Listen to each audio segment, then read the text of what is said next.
এখনো পর্যন্ত দুনিয়ার সব থেকে আমির রাজা হলেন মানসা মুসা, যিনি হজ যাত্রায় যাওয়ার সময় এত পরিমাণে সম্পদ মিশরে দান করেছিলেন যে মিশরের প্রত্যেকটি গরিব ভিক্ষুক আমির হয়ে গিয়েছিল।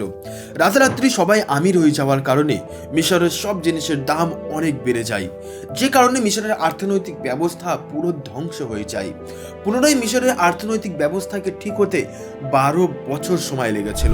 তো আপনি একবার ভেবে দেখুন যে একটা মানুষের শুধুমাত্র দানের কারণে একটা দেশের অর্থনৈতিক পুরো ধ্বংস হয়ে গিয়েছিল। তাহলে মানসা মুসা সেদিন কি পরিমাণে সম্পদ মিশরে দান করেছিল। ভার্বসের পরিসংখ্যা অনুযায়ী ইলন মাস্ক এখন দুনিয়ার সব থেকে আমির ব্যক্তি। ইলন মাস্কের এখন সম্পদের পরিমাণ $222 বিলিয়ন। আর ঐতিহাসিকরা আন্দাজ করেন যে মানসা মুসার সম্পত্তি ছিল $400 বিলিয়ন। এখন দুনিয়ার যারা বিশেষত আমির ব্যক্তি তারা টেকনোলজি ব্যবহার করে সাধারণত আমির ব্যক্তি হয়েছে, কিন্তু মানসা মুসা সেই সময় সোনা আর নুনের ব্যবসা করে দুনিয়ার সব থেকে আমির ব্যক্তি হয়েছিলেন। মানসা মুসা 1312-তে মালি সাম্রাজ্যের শাসক হন। সেই সময় পুরো দুনিয়াতে সোনার চাহিদা প্রচুর বাড়ছিল, আর পশ্চিম আফ্রিকায় ছিল সেই সময় দুনিয়ার সব থেকে বড় সোনার খাদান। মানসা মুসা সোনার উপরে প্রচুর পরিমাণে ট্যাক্স বসিয়েছিল। সোনার সাথে সাথে নুনও খুব লাভদায়ক একটা ব্যবসা ছিল। এই সোনা আর নুনের উপরে ট্যাক্স বসিয়ে মানসা মুসা দুনিয়ার সব থেকে আমির রাজা হয়ে গিয়েছিল। অনেক ইতিহাসিকদের মতে মানসা মুসার কাছে কি পরিমাণে সম্পদ ছিল এটা ধারণা করা অসম্ভব, কিন্তু তাও অনেক গবেষণা করার পরে একটা সম্ভাব্য অনুমান করা হয়েছে যে মানসা মুসার কাছে $400 বিলিয়ন পরিমাণ সম্পদ ছিল, আর এটা প্রায় আজ থেকে 1000 বছর আগে। তো বন্ধুরা, আপনারা নিশ্চয়ই বুঝতে পারছেন যে মানসা মুসার কাছে কি পরিমাণ সম্পদ ছিল। এই মানসা মুসা ছিলেন মালি সাম্রাজ্যের শাসক। এই সাম্রাজ্যটি চলেছিল 1240 থেকে 1645 সাল পর্যন্ত। এই ধনী মালি সাম্রাজ্যের প্রতিষ্ঠিত করেন সেন্দিয়াতা কেটা। চেঙ্গিস খানের তৈরি মঙ্গল সাম্রাজ্যের পরে দ্বিতীয় বৃহত্তম সাম্রাজ্য ছিল এই মালি সাম্রাজ্য। এই সাম্রাজ্য থানা, ডেডমেকা, সিংঘাই, তিম্বাক্তো থেকে আটলান্টিক মহাসাগর জুড়ে 2000 স্কয়ার কিলোমিটার পর্যন্ত ছড়িয়ে পড়েছিল। মালি সাম্রাজ্যের সবথেকে বড় বাণিজ্যিক শহর ছিল তিম্বাক্তো। মালি সাম্রাজ্যের রাজধানী ছিল নাইনি। মানসা মুসার জন্ম হয় 1280 সালের মালির এক রাজবংশে। মুসার পুরো নাম ছিল মানসা কাঙ্কো মুসা। ইনি 1312 সালে মালি সাম্রাজ্যের শাসক পদ গ্রহণ করে। মুসার আগে তার দাদা মানসা আবু বক্কর 1312 সাল অবধি রাজত্ব করেছিল। আবু বক্কর আটলান্টিক মহাসাগর পার করে তাদের সাম্রাজ্যকে আরো বড় করে তুলতে চেয়েছিল। সেই জন্য তিনি তার ভাই মানসা মুসার হাতে সাম্রাজ্য দিয়ে আটলান্টিক মহাসাগর পাড়ি দেয়।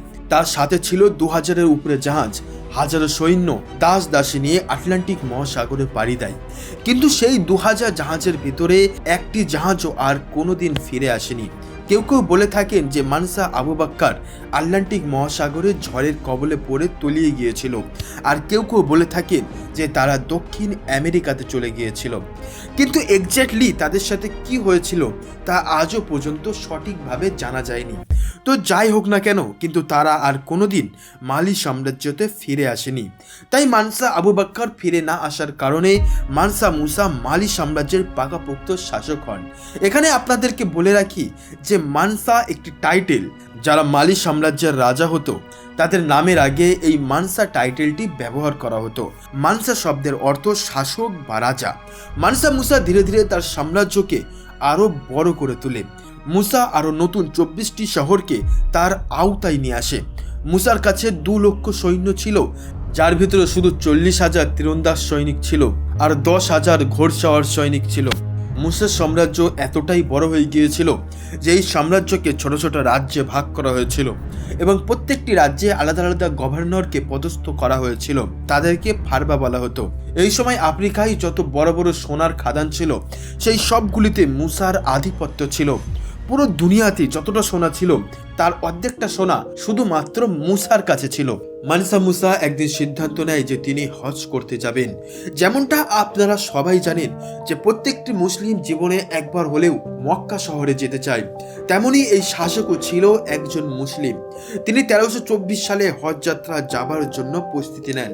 তিনি তার সাথে 1-2 জন নয়, পুরো 60,000 মানুষকে নিয়ে হজ যাত্রায় যাবার জন্য বার হয়েছিলেন। মানসা মুসা যে কতটা ধনী এটা সারা বিশ্বের কাছে ইতিহাসে প্রকাশিত হয় তখন যখন মানসা মুসা নিজের তীর্থযাত্রা শুরু করে। মানসা মুসা সাহারা মরুভূমি হয়ে মিশরের কায়রো শহর হয়ে মক্কা শহরে পৌঁছানোর রাস্তা ঠিক করে। তার সাথে হাজারো দাসদাসী, শক্তিশালী সেনাবাহিনী, কয়েকশো উট ও উটের পিঠে 150 কেজি করে সোনা। এছাড়াও প্রত্যেকটি দাসদাসীর কাছে ছিল কেজি কেজি করে সোনা।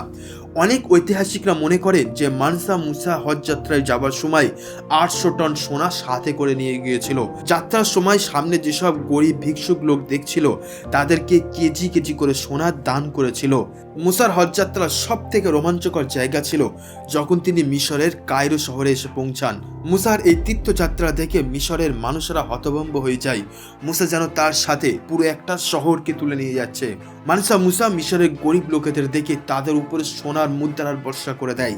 মুসার এমন কাজকালাপ দেখে মিশরের রাজাও হতভম্ব হয়ে যায়। মানসা মুসার সাথে আসা লোক মিশরের কায়রো শহরে প্রচুর পরিমাণে কেনাকাটা করেছিল আর প্রচুর পরিমাণে সোনা মিশরের দান করেছিল, যে কারণে সোনার দাম 20 গুণ কমে গিয়েছিল। মিশরের অর্থনৈতিক ব্যবস্থা পুরো নষ্ট হয়ে গিয়েছিল। মিশরে পুনরায় সোনার দাম ফিরে আসতে 12 বছর সময় লেগেছিল, যেটা মিশরে $45 বিলিয়ন ক্ষতি হয়েছিল। মিশরের সম্রাট যখন মুসার সাথে আলাপ করে তখন মুসা খুশি হয়ে মিশরের সম্রাটকে 50,000 স্বর্ণ মুদ্রা উপহার দিয়েছিল। এতে মিশরের সম্রাট খুশি হয়ে মানসা মুসাকে আপ্যায়ন করে, যে কারণে মানসা মুসা মিশরে 3 মাস ছিলেন, তবে নিজের খরচে। মানসা মুসা হজ যাত্রার সময় শুক্রবারে করে যেখানে করে থাকতেন সেখানে একটা করে নতুন মসজিদ বানাতেন। এইভাবেই এই যাত্রার সময় মানসা মুসা যে কত মসজিদ বানিয়েছে তা হিসাবের বাইরে। এইভাবেই তারা মক্কা শহরে পৌঁছায়। মানসা মুসা হজ পুরো করে আবার মিশরের কায়রো শহরেতে ফিরে আসে। মুসা মিশরের অর্থনৈতিক অবস্থা দেখে তাদের কাছ থেকে আবার মোটা অঙ্কের সোনা কিনে নেয়। অনেক ঐতিহাসিকরা বলে থাকেন যে মুসার কাছে সোনা কমে গিয়েছিল, তাই সে আবার তাদের কাছ থেকে সোনা কিনে নিয়েছিল। তার মোটেও মিশরের অর্থনৈতিক ব্যবস্থার উপরে কোনো লক্ষ্য ছিল না। এরপর থেকে মিশরে বহু দর্শক পর্যন্ত মানসা মুসার কথা আলোচনা করা হতো। 1375 সালে ক্যাটালান অ্যাটলাস ম্যাপে মানসা মুসার সাম্রাজ্যের নাম যুক্ত করা হয়। এই ম্যাপে মানসা মুসাকে তিম্বাকতুতে মানসা মুসাকে একটি স্বর্ণ হাতে নিয়ে স্বর্ণের সিংহাসনে বসে থাকতে দেখানো হয়। মানসা মুসা যে রাস্তা দিয়ে হজ যাত্রা করেছিল সে রাস্তার আশেপাশে অনেক জমি ও বাড়ি কিনে নিয়েছিল, যাতে পরবর্তীকালে তার পরিবারের কেউ হজ যাত্রা করলে তাদের যেন কোনো অসুবিধা না হয়। মানসা মুসা হজ যাত্রার সময় প্রচুর পরিমাণে সম্পদ দান করেছিল ও তিনি মক্কা শহরে প্রচুর বড় বড় বিশ্ববিদ্যালয় ও মসজিদ দেখেছিলেন। তারও মনে আশা জাগে যে এমন বিশ্ববিদ্যালয় মসজিদ তার মালি সাম্রাজ্যতেও গড়ে তুলবে। সে হজযাত্রা থেকে আসার সময় প্রচুর গ্রন্থ, আর্কিটেক্ট ও স্কলারদেরকে সাথে করে নিয়ে এসেছিল। প্রশিক্ষিত আর্কিটেক্ট হাসান আল কুয়েরচিন মালির তিম্বাকতুতে দ্য গ্রেট মস্ক বানিয়েছিলেন।